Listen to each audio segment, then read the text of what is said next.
ৰথযাত্ৰা হিন্দু ধৰ্মাৱলম্বীসকলৰ এক পবিত্ৰ উৎসৱ। বিশেষকৈ ভগৱান জগন্নাথ, বলৰাম আৰু সুভদ্ৰাৰ ভক্তসকলৰ বাবে এটা গৌৰৱময় তিথি। এই উৎসৱ প্ৰতি বছৰে আহাৰ মাহৰ শুক্লপক্ষৰ দ্বিতীয় দিনা পালন কৰা হয়। বৰাক উপত্যকাৰ কাছাৰ জিলাৰ শিলচৰত আছে পৰম্পৰাগত আৰু প্ৰাচীন ৰথযাত্ৰা কেন্দ্ৰ ৰাধা মাধৱ আখৰা। শিলচৰৰ মাজমজিয়াত অৱস্থিত এই 189 বছৰ পুৰণি ৰাধা মাধৱ আখৰাৰ ৰথযাত্ৰাই প্ৰায় 100 বছৰ ধৰি ইতিহাস কঢ়িয়াই লৈ ফুৰিছে। সাধাৰণ ৰথৰ তুলনাত ৰাধা মাধৱ আখৰাৰ ৰথযাত্ৰা যথেষ্ট ব্যতিক্ৰমী। প্ৰায় 42 ফুট ওখ এই কাঠৰ ৰথ শ্ৰীভূমি জিলাৰ দুজন মিস্ত্ৰী শ্ৰীকৃষ্ণ সূত্ৰধৰ আৰু বলৰাম সূত্ৰধৰে নিৰ্মাণ কৰিছিল।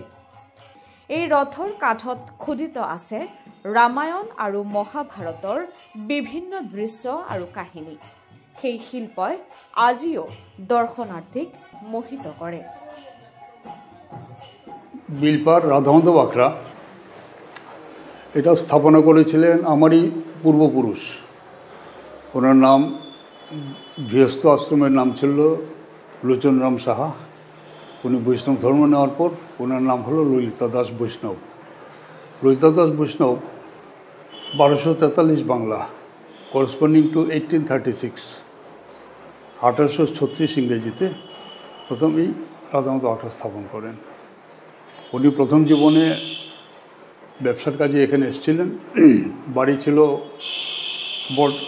তদানীন্তন ভারতবর্ষের এবং বর্তমান বাংলাদেশের হবিগঞ্জ যে বাড়ি ছিল, উনি এখান থেকে এসেছেন ব্যবসার কাজে। ব্যবসা করে উনি প্রচুর ভূসম্পত্তি মালিক হন, অনেক সম্পত্তি ক্রয় করেন, সব কিছু করেন। তারপরে উনি করলেন কি, সমস্ত সম্পত্তি এই রাধা মাধব মন্দির স্থাপন করে রাধা মাধব নামে সমস্ত সম্পত্তি ট্রান্সফার করে দিয়ে সেটাকে দেবত্ব সম্পত্তি করে দিলেন। ইয়াৰ আন্তঃগাঁথনি আজি অপৰিৱৰ্তিত, মাজে মাজে সংস্কাৰ কৰা হয়, কিন্তু মূল ৰথৰ গঠনত কোনো ধৰণৰ হস্তক্ষেপ হোৱা নাই। আৰু এই পৰম্পৰাগত কাঠৰ ৰথে যুগ যুগ ধৰি ভক্তক আকৰ্ষণ কৰি আহিছে।